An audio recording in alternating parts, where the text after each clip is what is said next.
배워야 할 교훈이라는 글이 있습니다. 초대교회 당시의 교인들, 그들은 심한 핍박과 모욕을 당하고 또 조롱을 당하는 일이 참으로 어려운 일이 있었습니다. 그럼에도 불구하고 계속해서 기독교인들을 몰살하고 교회를 없애려고 했지만 그리스도인들은 점점 확산되어 갔습니다. 팀 목사님은 이에 대해서 그렇게 억압하고 짓눌림을 당했음에도 불구하고 또 발전할 수 있었던 이유를 세 가지로 이야기를 합니다. 첫 번째로는요, 기독교인들이 사회를 개혁하는 일을 했기 때문이라고 얘기합니다. 사회를 변혁시켰다고 하는 것이죠. 당시 사회에서는 참 성적으로도 오늘날 못지않게 많이 논란을 했었던 것 같습니다. 원치 않은 아이를 갖게 되면 아이를 낙태하는 일, 원치 않았지만 아이를 낳게 되었을 때 어린 아이를 유기하는 일, 별로 죄스럽게 생각하지 않았던 때였던 것 같습니다. 그런데 그리스도인들은 이 낙태를 하는 일을 금기하고 또 유기하는 일을 금기시했다고 하는 것이죠. 당시에 결혼한 남성들은 창녀든지 아니면 노예이든지 어린아이들이든지 그들과 성관계를 해도 전혀 죄의식을 넣지 않고 문제 삼지 않았다고 하는 것이죠. 하지만 그리스도인들은 이러한 일들을 피했다는 것입니다. 그들은 자신들이 가지고 있었던 물질, 돈에 대해서도 내 가족과 나의 지인들과 나와 함께하는 민족들과만 나누는 것이 아니라 그것을 넘어서서 정말 가난하고 연약해서 도움이 필요한 자들에게 그들의 도움의 손길을 내밀었습니다. 여러 민족과 더불어서 함께 지내게 되었고요. 비록 자신의 민족을 죽인 원수라 할지라도 그들을 향해서 사랑의 손길을 내밀게 되었다는 것입니다. 세상과는 달라도 너무나 달랐던 이 그리스도인들, 그래서 비웃음을 당하는 일들도 즐비했지만 그리스도인이라는 것이 과연 무엇인가라는 도전을 가지고 큰 영향력을 받았던 많은 사람들이 그리스도에게로 자기 자신의 삶을 내어던지고 나온 사람들이 점점 많아졌다. 첫 번째로 그리스도인들이 사회의 변혁을 이뤘기 때문이다 라고 얘기를 합니다. 두 번째로는요, 기독교는 창조자 하나님과의 직접적이고 실질적인 관계가 바로 세워졌기 때문이라고 얘기합니다. 당시의 사람들은 종교심이 많았죠. 그죠? 여러분, 초대교회 당시만 하더라도 하나님 중심의 삶을 살았습니다. 그 신이 우리가 믿는 하나님이든지 저들이 믿기 원하는 다른 신이든지 아주 종교성이 강했습니다. 신이 내려주는 은총에 대한 갈급함이 누구나 다 있었던 것이죠. 그러나 어디서도 하나님과의 실질적인 사랑의 관계에 대해서 안내해주고 소개해주는 부분이 없었다는 것입니다. 그런데 기독교인들은 바로 하나님께서 제시해주신 러브 스토리에 대해서 제시하게 되고 그 내용을 통해서 그리스도인이 된다는 것이 무엇인지를 다시 한번 생각하면서 그리스도인 또 하나님의 자녀가 되는 일들을 향해서 나아가게 됐다고 얘기를 합니다. 세 번째로는요, 기독교는 영생에 대한 확신을 분명하게 전해주는 복음을 가지고 있었다는 것입니다. 모든 종교가 그렇듯이 죽음에 대한 두려움이 다 있습니다. 그리고 죽음에 대한 두려움이 있는 만큼 내세에 대한 관심도 지대하게 많이 있습니다. 아주 밀접하게 관련되어 있습니다. 우리가 이미 잘 알고 있는 내용이죠. 팀 목사님은 모든 종교는 인간의 노력을 통해서 구원을 얻으려는 노력의 산물이다라고 그렇게 얘기를 합니다. 많은 종교들이 나의 열심과 나의 헌신을 통해서 뭔가 다음 세계에 대해서 소망을 가지면서 살아가는 모습이 많이 있었다는 것을 얘기하고 있죠. 여러분, 그런데 문제는 인간의 노력에 따라서 구원의 여부가 정해지다 보니까 각 사람이 죽기 전까지는 그 사람이 어떻게 될 것인지 영생에 대해서, 내세에 대해서 이야기할 수가 없는 것이죠. 개인의 인생이 끝까지 지나봐야 그 구원의 여부를 알 수 있기 때문에 그렇습니다. 아무리 열심히 살아도 인생 말년에 완전히 망친 인생이 될 수도 있기 때문에 그런 것이죠. 그러나 우리 그리스도인들에게 있어서 복음은 완전히 그들이 생각하는 것과 차원이 달랐습니다. 복음은 우리가 어떻게 행동하고 어떤 노력과 어떤 공덕을 쌓으냐가 아니라 오직 은혜의 기인하고 있기 때문에 그렇죠.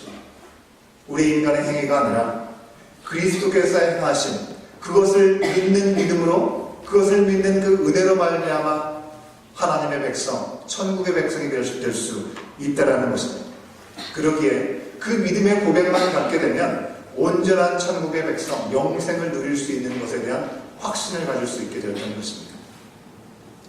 이와 같은 이유로 당시의 기독교는요, 사회 질서에 적합하지 않다라고 사람들이 생각했습니다. 배타적인 종교라고 생각을 하고 박해를 받으면서도 폭발적으로 성장해 나갈 수 있었다라고 이야기를 하고 있는 것이죠. 다 공감하실 거라고 생각합니다. 여러분, 오늘날의 기독교 어떻습니까? 분명한 것은 죄로 인해서 죽었던 우리들이 바로 그리스도 안에서 믿음으로 말미암아 구원함을 얻는다는 그 복음의 진리는 변함이 없습니다. 조금도 변한 게 없습니다. 또한 우리와 인격적인 관계, 아주 친밀한 사랑의 관계를 통해서 끊임없이 우리를 향해서 손길을 내미시는 하나님의 프로포즈는 예전이나 지금이나 조금의 변함이 없습니다. 그 사랑의 변함이 없다라고 말씀을 드리는 것입니다. 그런데 팀 켈러 목사님이 말한 첫 번째 이유에 대해서는 조금 아니 많은 부분들이 좀 차이가 예전과 오늘과 있는 것 같습니다. 기독교는요, 초대교회 때처럼 하나님의 뜻에 어긋나는 부분에 대해서 타협할 수 없죠. 그렇기 때문에 여전히 배타적이라고 이야기를 듣습니다. 하지만 오히려 사회에서 볼 수 없는 좀 더 높은 삶의 기준과 또한 차별 없는 그런 사랑과 나눔으로 삶을 살면서 보여줄 수 있어야 될 텐데 오히려 오늘날 어떻습니까? 점점 개인에게만 관심을 갖고 있죠. 내 개인의 만족을 집중합니다. 교회는 어떻습니까? 교회 안에서도 나의 교회만, 우리 교회만 잘 되면 되지, 옆에 교회가 어떻게 되든지 상관하지 않고 점점 이기주의로 변해가고 내 교회에 성장하는 데만 관심을 갖는 그런 안타까운 모습이 믿지 않는 많은 사람들에게까지 그렇게 보여지고 있다고 하는 것입니다. 교회 안에서는 또 어떻습니까? 긴 시간 동안 신앙생활을 하면서 내가 믿음의 경륜을 쌓아왔던 시간들이 다른 사람들을 판단하는 판단의 기준이 될 때가 있는 것이죠. 왜 저것밖에 못하느냐, 저러고도 어떻게 믿음의 사람이라고 할 수 있느냐, 내가 지금까지 살아왔던 어떤 신앙의 습관에 따라 그것이 기준이 되어서 사람들을 판단하는 일들이 참으로 많이 나타나고 있는 모습이라고 하는 것입니다. 그렇기 때문에 우리가 팀 켈러 목사님의 글 제목처럼 초대교회부터 우리가 배워야 될 교훈, 그 교훈은요, 우리가 복음을 온전히 회복하고 하나님과의 사랑의 관계를 회복할 뿐만 아니라 무엇보다도 복음이 보여주는 차별이 없고 가장 고상한 그리스도인의 윤리에 대해서 회복할 수 있어야 된다고 하는 것이죠. 여러분, 계속해서 우리가 살펴보는 하나님의 놀라운 러브스토리, 우리에게 복음과 하나님과의 인격적인 관계 회복, 그것을 통해서 하나님의 자녀로 살아갈 수 있는 이유를 우리 가운데 더해주고 있습니다. 우리가 올해를 시작하면서 첫 주부터 하나님의 사랑에 대해서 살펴보고 있습니다. 요한복음 3장 16절의 말씀, 여러분 다 외우고 계시죠? 예, 앞에를 보시면서 한번 외워보시면 좋겠습니다. 함께 외웁니다. 시작. 하나님이 세상을 이처럼 사랑하사 독생자를 주셨으니 이는 그를 믿는 자마다 멸망하지 않고 영생을 얻게 하려 하십니다. 아멘. 이 말씀과 더불어서 지난 1월 동안에 신약과 구약의 말씀 가운데 곳곳에 증언해 주신 하나님의 러브스토리에 대한 내용들을 우리 함께 살펴봤습니다. 하나님의 러브스토리는 이랬습니다. 육하 원칙에 따라서 우리가 함께 살펴봤죠. 먼저 누가 시작하신 것입니까? 온 세상의 창조주이시고 지금도 우리의 삶을 주관하시는 하나님이 시작하셨습니다. 언제 시작하셨습니까? 우리가 하나님을 알지도 못하고 하나님을 사랑할 능력도 없을 때 하나님이 먼저 시작하셨다는 것입니다. 무엇을 사랑하셨습니까? 말씀에서 얘기하고 있는 것처럼 세상을 사랑하셨다고 얘기하는데 그 세상이 어디입니까? 무엇입니까? 바로 죄로 인해서 멸망의 나락으로 떨어질 수밖에 없는 우리를 사랑하신 것을 말씀하신 것이죠. 그리고 지난 시간에는 어떻게 사랑하셨는지 우리는 호세아의 말씀을 통해서 확인해 봤습니다. 먼저 하나님께서 우리를 불러주셨습니다. 사랑해 주셨다는 말씀이죠. 어린아이와 같은 우리들을 걸음마를 가르쳐 주시고 안아주시고 보듬어 주시면서 우리를 양육해 주셨습니다. 사랑의 줄, 사명의 줄을 통해서 우리를 이끌어 주실 뿐만 아니라 때로는 우리를 온전케 하시기 위해서 우리를 징계 가운데도 내버려 두시는 시간들도 있었습니다. 심지어는 하나밖에 없는 외아들 예수 그리스도를 보내주기까지 우리를 심판하고 정죄하기보다는 우리를 향한 긍휼이 불릴 듯 하여서 결단코 단념하지 않으시고 포기하지 않으실 정도로 그처럼 이렇게 사랑하셨다라고 말씀하여 주셨습니다. 이제 러브스토리 6화원 측에서 어디에서와 왜만 남았습니다. 요한복음 3장 16절 하반절의 말씀에 보면 뭐라고 얘기합니까? 이는 그를 믿는 자마다 멸망하지 않고 영생을 얻게 하려 하십니다 라고 말씀하고 있죠. 이 말씀에서 원투표 보기에는 과연 이 표현이 증거되고 전개되었던 장소는 과연 어디인가 나타나지 않고 있는데 라고 생각될지도 모르겠습니다. 이유는 분명하죠. 분명하게 두 가지가 나와 있는 것 같습니다. 여기서 잠깐 우리는 앞서 제가 말씀드린 팀 켈러 목사님께서 초대교회에 우리가 배워야 될 교훈에 대한 부분들을 잠시 짚어볼 필요가 있습니다.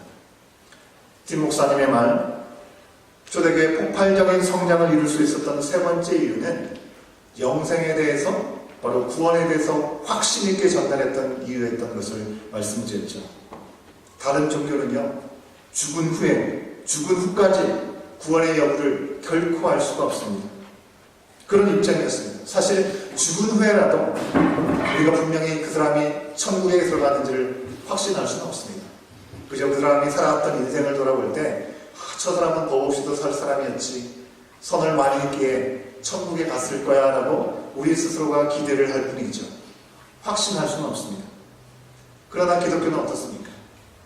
오늘 말씀에 나오는 것처럼 그를 믿는 자마다 멸망하지 않고 영생을 얻는다라고 분명히 말씀하고 있습니다. 바로 지금 이 삶의 자리에서 그 구원의 여부가 정해지고 영생을 얻는다라고 말씀하고 있다는 것입니다. 영생을 얻게 될 것이다, 혹은 영원한 생명을 획득하게 될 것이다 라고 얘기하고 있지 않습니다. 영생을 얻는다라고 현재형으로 분명히 말씀하고 있습니다. 영어의 NIV 성경을 보면요, 이 부분을 영어로 have라는 동사를 쓰고 있습니다. have eternal life, 영원한 삶을 가진다라고 얘기하고 있습니다. 킹 제임스 버전에서는 have everlasting life라고 얘기를 하고 있습니다. 여전히 have라는 현재 동사를 사용하고 있습니다.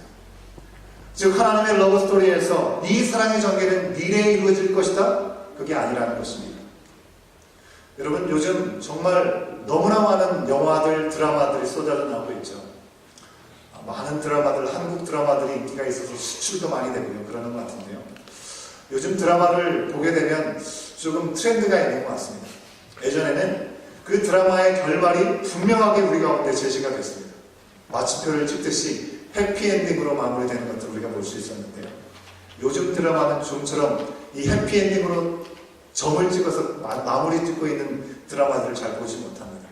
소위 말해서 열린 결말이라고 얘기를 하죠. 결말에 대해서 딱 마무리를 짓지 않고 그것을 보는 사람, 그것을 듣는 사람으로 하여금 나름대로 상상의 나래를 펴서 원하는 결말을 맺게 만드는 그런 열린 결말을 이렇게 마무리 짓고 있는 것을 볼 수 있습니다. 그러나 하나님의 러브 스토리는 분명하게 해피엔딩으로 마무리 짓고 있다는 것을 우리는 기억할 수 있어야 됩니다. 멸망하지 않고 영생을 얻게 한다라고 분명히 말씀하고 있습니다. 멸망하지 않는 일, 영생을 얻는 일이 언젠가, 지금은 모르지만 언젠가 다가올 미래에 일어날 일이다, 그렇게 이야기하지 않고요, 미래에 대한 약속이기도 하지만 지금 여기에서 분명히 이루어진다고 분명히 말씀하고 있는 것이죠.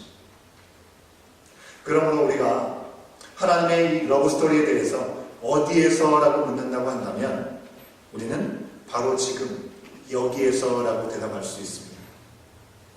예수를 그리스도라고 고백하는 그 자리, 바로 그곳이 바로 하나님께서 사랑하심을 경험할 수 있는 자리라고 하는 것입니다. 그리고 왜 이런 일들을 허락하시냐고 말씀한다면 그 이유에 대해서 멸망하지 않게 하시기 위해서. 무슨 얘기입니까? 다 죽은 목숨이지만 살려주시기 위해서 우리에게 이와 같은 사랑을 주셨다는 것이고요. 두 번째는 영원한 생명을 얻게 하시기, 영원한 생명, 영생을 얻게 하시기 위함이라고 말씀하고 있죠. 영원한 하나님과 함께 살게 하시기 위한 이유 때문에 우리에게 이와 같은 사랑을 주셨다라고 말씀하고 있습니다. 여러분, 오늘 말씀 베드로전서 2장을 보면 우리의 구원의 자리, 바로 믿음을 갖는 그 자리라는 것을 분명하게 얘기해주고 있습니다. 결론에 해당되는 10절 말씀을 우리가 먼저 같이 한번 확인해 볼까요? 10절 말씀을 같이 한번 확인해 보도록 하겠습니다. 함께 읽습니다. 시작. 전에는 백성이 아니더니 이제는 하나님의 백성이요, 전에는 긍휼을 얻지 못하였더니 이제는 긍휼을 얻은 자니라. 그렇죠, 여러분?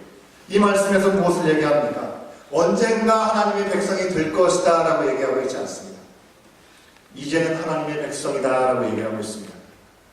이후에 천국에 올라가서만 하나님의 백성이 될 것이다가 아니라는 것입니다. 이제는 하나님의 백성이라고, 즉 바로 지금 여기에서 우리가 살고 있는 이곳으로부터 바로 구원받아 다시 태어난 영원한 생명이 시작되었다라고 말씀하고 있는 것입니다. 그래서 베드로전서 2장 2절 말씀에 보면요, 하나님의 프로포즈를 받은 우리들의 존재가 어떻게 바뀌었는지를 표현해주고 있습니다.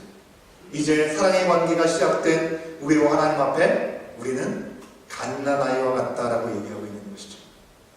여러분, 죄에 대해서 죽고 그리스도의 생명으로 다시 살아났기 때문에 우리가 영적으로 다시 태어났다는 것을 갓난아이라는 표현으로 설명해주고 있는 것입니다. 먼 날 내가 죽거나 혹은 예수님이 다시 오실 때가 되면 구원을 받을 것이 아니라 그제서야 우리가 영원한 생명을 얻을 것이 아니라 바로 이 순간, 내가 믿음을 고백한 그 순간 그 자리에서부터 하나님의 자녀가 되었음을 베드로는 갓난아이라는 말을 통해서 설명해주고 있습니다. 그리고 하늘의 시민이 된 사람답게 순전하고 신령한 젖을 사모하라 라고 얘기를 하고 있는 것이죠. 여러분, 캐나다 시민권을 갖기 위해서는요, 먼저 비자로 이곳에서 체류를 하고 또 영주권을 가져서 시간을 보낸 그러한 거주의 시간이 꼭 필요한 것이죠. 시민권이 주어지는 그 순간까지는 이 땅에서 시민권자가 아니라 할지라도 거주할 신분이 필요하다고 하는 것입니다. 정식 시민이 아니지만 그래도 그 거주할 수 있는 시간이 따로 주어지는 것입니다. 절차가 있는 것이죠. 그런데 하늘의 시민권자가 된다고 하는 것, 그것은 바로 예수 그리스도께서 우리를 위해서 죽으시고 다시금 살아나셨다라는 것, 그 사실을 믿는 그 구원에 대한 확신을 갖는 그 순간으로부터 우리의 신분은 천국에 속한 하늘의 시민권자가 되었음을 바로 즉시로 발급되었다는 사실을 우리 가운데 말씀해주고 있는 것입니다. 2절 말씀, 2장 2절 말씀을 우리가 같이 한번 확인해 보기 원하는데요. 2장 2절 말씀을 한번 보여주시겠어요? 함께 읽어봅니다. 시작. 갓난아이들 같이 순전하고 신령한 젖을 사모하라. 이는 그로 말미암아 너희로 구원에 이르도록 자라게 하려.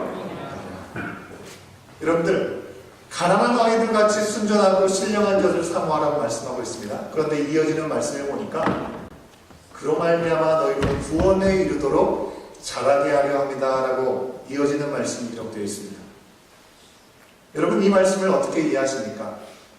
하나님의 말씀을 우리가 구하고 잘 먹어야 구원이 보장된다라는 그런 말씀으로 여러분 이해가 되십니까? 만약 그렇게 이해하신다면, 그렇다면 앞서 말씀드린 구원이 현재형이 아니고 여전히 미래형으로 우리가 드릴 수밖에 없지 않겠습니까? 하나님의 말씀을 잘 듣고 이 말씀으로 채우는 시간들이 세워져야만 구원에 이르고 영생을 얻을 수 있다라고 이해될 수도 있기 때문에 그렇습니다. 이에 대해서 구원의 그 즉각성과 정진성이라는 책을 쓰신 김영선 목사님께서 나무와 목수의 비유를 들어서 이 부분을 설명을 합니다. 모닥불에서 활활 타고 있는 나무, 이 나무가 목수에 의해서 하나 꺼내지게 되었습니다. 목수는 활활 타오르던 이 나무를 꺼내서 불탄 부분, 수시된 부분들을 잘 털어내고 칼로 깎아냅니다. 다듬고 소금물에 담갔다가 빼기를 여러 번 반복합니다. 사포로 열심히 문지릅니다. 그리고 니스칠까지 해서 참으로 멋지고 아름답게 만들어냅니다. 그냥 타서 없어질 나무일 뿐인데 그것을 목수의 손을 통해서 아름다운 작품으로 거듭나도록 했다고 하는 것입니다. 그런데 이 과정에서 나무는요, 그냥 타서 없어지도록 내버려둘 일이지 왜 나를 꺼내가지고 나를 이렇게 괴롭도록 힘들게 구느냐라고 이렇게 푸념을 하는 것이죠. 왜 나를 불에서 꺼내서 이런 고생을 시키냐라고 얘기를 합니다. 마치 출애굽에서 구원해 주었던 하나님의 놀라운 손길이 있음에도 불구하고 불평과 원망을 쏟아내었던 이스라엘의 백성들의 모습이나 우리가 여전히 하나님의 자녀가 되었고 하나님 안에서 믿음 생활을 한다고 고백하지만 신앙생활이 힘겨워서 투덜거릴 때가 있는 우리들의 모습과 많이 닮아 있는 모습이 아닐 수 없습니다. 때로 원망과 불평 때문에 연단이 우리 가운데 찾아올 때도 있습니다. 온전한 하나님의 백성으로 거룩함을 더듬기 위해서 그런 시간이 사실 필요한 것이죠. 환난을 당하든지 때로 징계를 당할지라도 분명한 것은 그 구원이 취소가 되지 않는다는 것입니다. 이스라엘의 광야에서 비록 40년이라는 광야의 여정을 경험할 수밖에 없었지만 하나님께서 더 이상 안 되겠다, 그들을 포기하시면서 내치시지 않았다고 하는 것입니다. 그들을 끝까지 붙잡으시고 그들을 단련하시고 하나님이 약속하신 땅으로 그들을 들어가게 하셨습니다. 하나님의 열심은 포기되거나 멈춰주지 않는다는 것입니다. 불에서 꺼낸 그 나무 토막을 다시금 불에 던지지 않는 목수처럼 말이죠. 그래서 이 말씀을 통해서도 우리는 우리 가운데 허락된 영생은 미래형이 아니고 현재형이라는 사실을 우리는 기억할 수 있어야 되는 것입니다. 우리의 형편이 어떠하든지 때로 우리가 믿음이 연약해질 수도 있고 또 흔들릴 때도 있죠.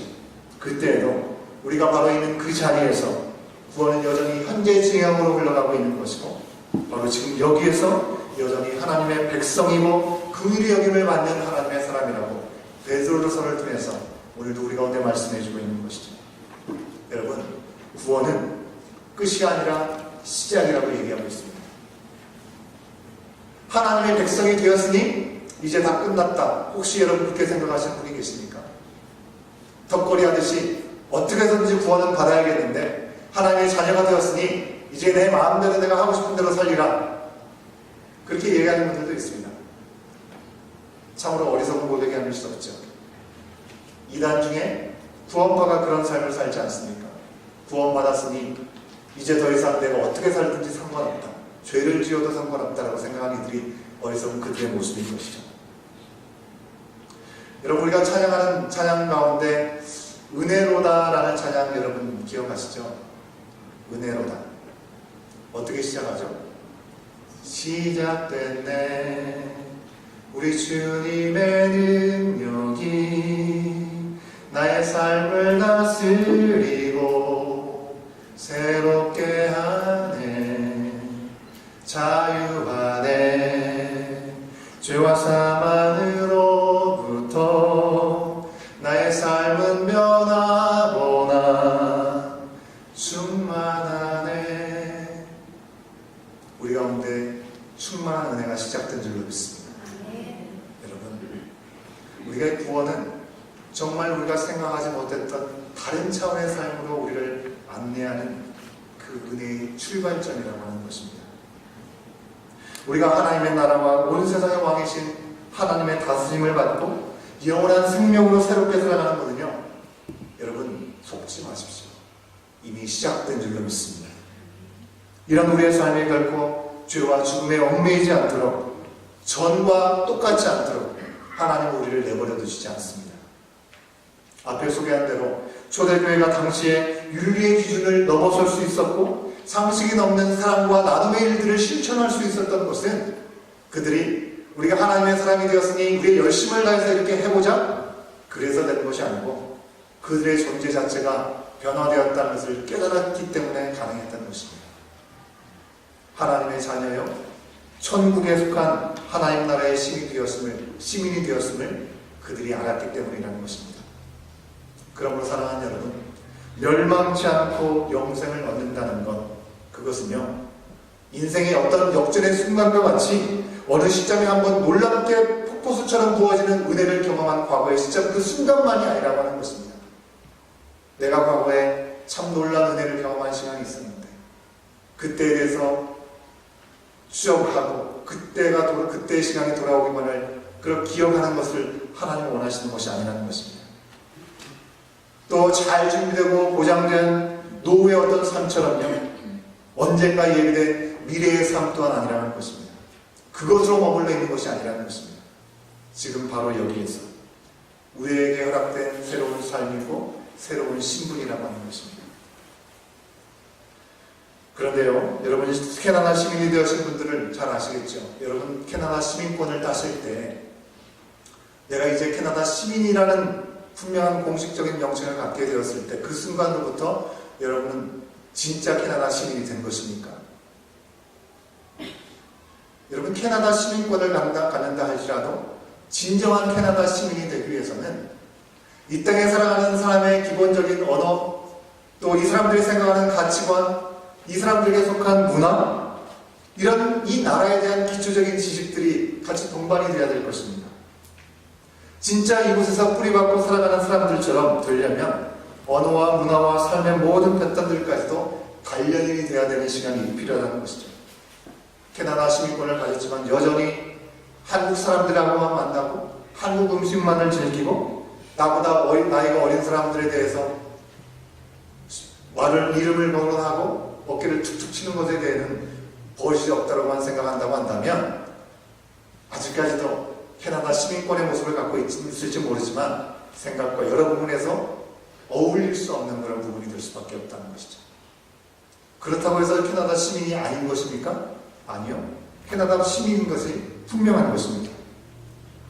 하늘의 시민권자로 살아가는 구원과 영생의 삶도 이와 비슷하다고 하는 것입니다. 우리가 예수를 그리스도라고 믿는 것만으로 우리가 죄 씻음을 받고요, 기본적인 자격이 되어서 하늘의 시민권자가 되는 것입니다. 영원한 생명이라고 하는 하늘에 속한 사람들만이 얻을 수 있는 특권을 누리게 되는 것이죠.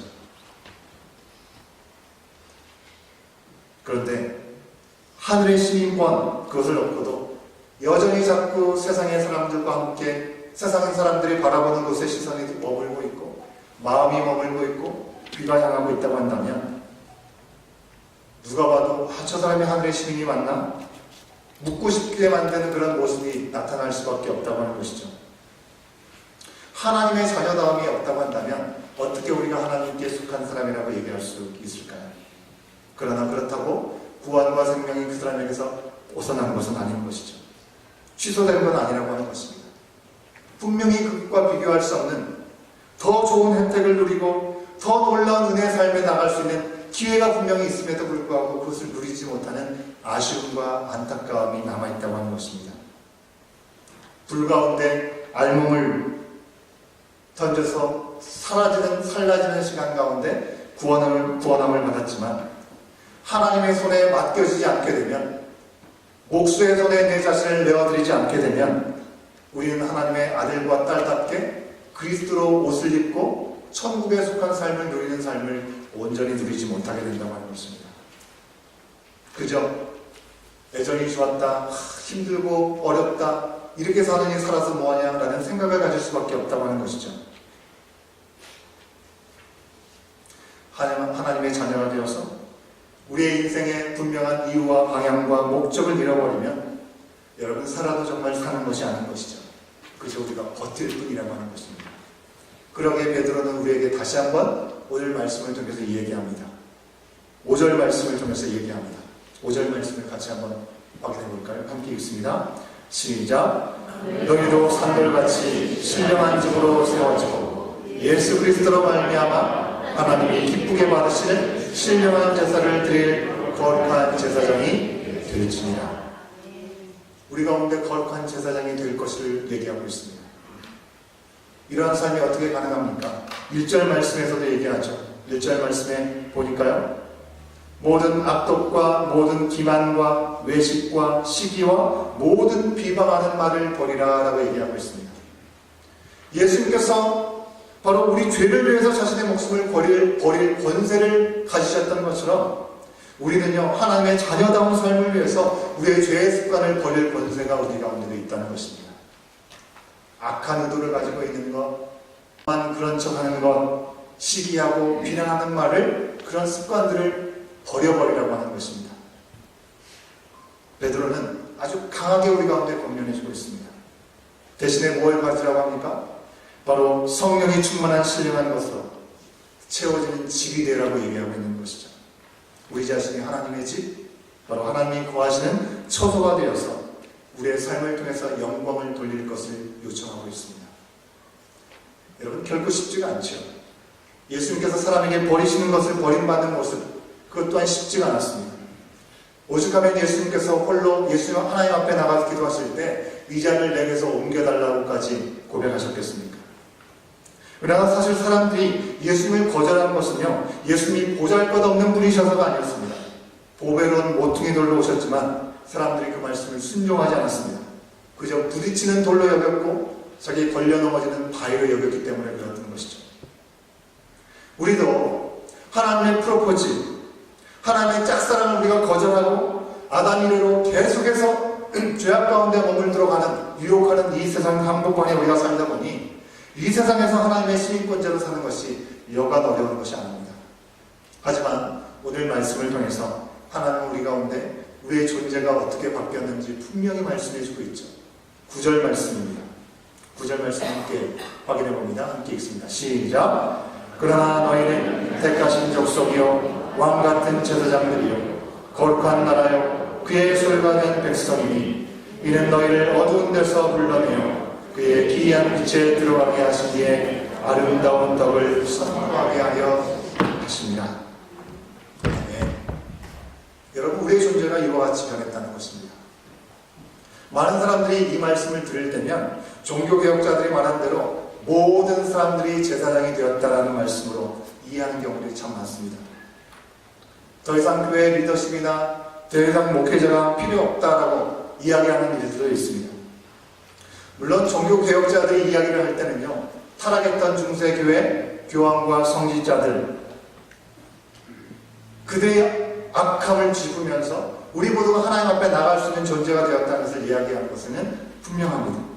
하지만 이 말씀을 읽을 때 우리가 분명히 놓치지 말아야 될 초점이 있다고 한다면 그것은요, 불 속에 타고 있어서 곧 소멸 예정이었던 우리가 하나님의 은혜로 택하심을 받아 권심을 받았다고 하는 그 사실만큼 우리가 놓치지 말아야 된다는 것이죠.